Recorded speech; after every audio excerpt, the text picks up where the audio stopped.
So I have now been walking with the Lord for more than 33 years, and well, more or less depending on how backslidden or foolish I have been at times. But anyways, 33 years in the Lord, and I just want to say something very simple that the Bible often says, and it is fear not. And with maybe little bit of a special application to us, saying that do not fear to be a Christian, do not fear to be a believer, do not fear to stand for your convictions, biblical convictions that are by the Holy Spirit.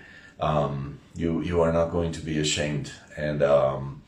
And I this is it's kind of a personal note here this morning, and I just want to encourage your heart and want to say, fear not to be a Christian, fear not to stand for being a Christian. In our culture, in our Western culture, anyways, speaking up for Jesus, it is kind of scorned on. It is looked down on. It is either you're considered to be a religious nut or just a dummy, and you're just because you're dumb, that's why you believe these things, obviously, and no intelligent person believes this.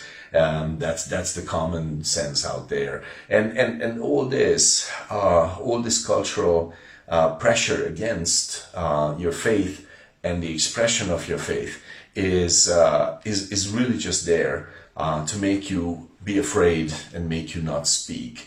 Threats and being banned from Facebook because they censor you for being a Christian, or losing a job possibly, or something else that happens. The idea is to plant the seed of fear in your heart, where you say, okay, I'll just shut up about this part of my life.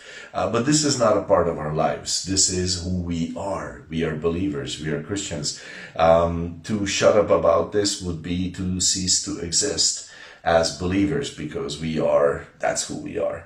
And I just love this verse, Philippians 1:28. I was just thinking of this simple verse. The previous verse is interesting too, but we don't have time in these short few minutes to go into that. But Paul here says, "And in nothing terrified by your adversaries, which to them is an evident token of perdition, but to you of salvation, and that of God."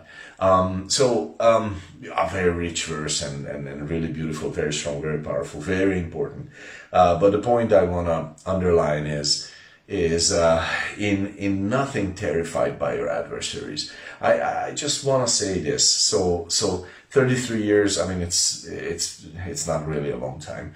I've been following the Lord for these few years, and I have seen so many arguments against Christianity. I have studied some about arguments brought against Christendom in the past, hundreds of years, against mockery about the nations of the Old Testament, and how Moses could not have written because back then there was no writing yet, and so on and so forth.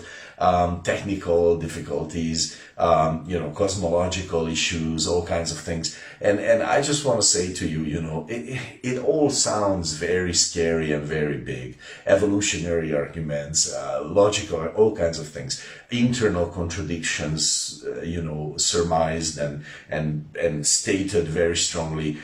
Do not be scared by them. It is all a lie.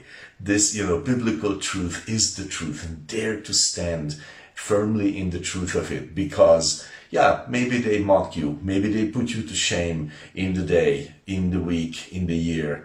10 years later, their argument is going to be shown to be stupid. If not then, 100 years later, it's going to be shown to be stupid, and it's going to be evident that you were right. Nobody will say it. Nobody will pat you on the back, especially because we'll all be dead. But that's okay.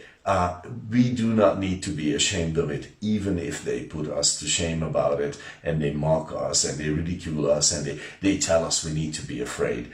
In nothing terrified by your adversaries. I just want to encourage you, demonic, human, cultural, societal, all kinds of adversaries, do not internalize that threat.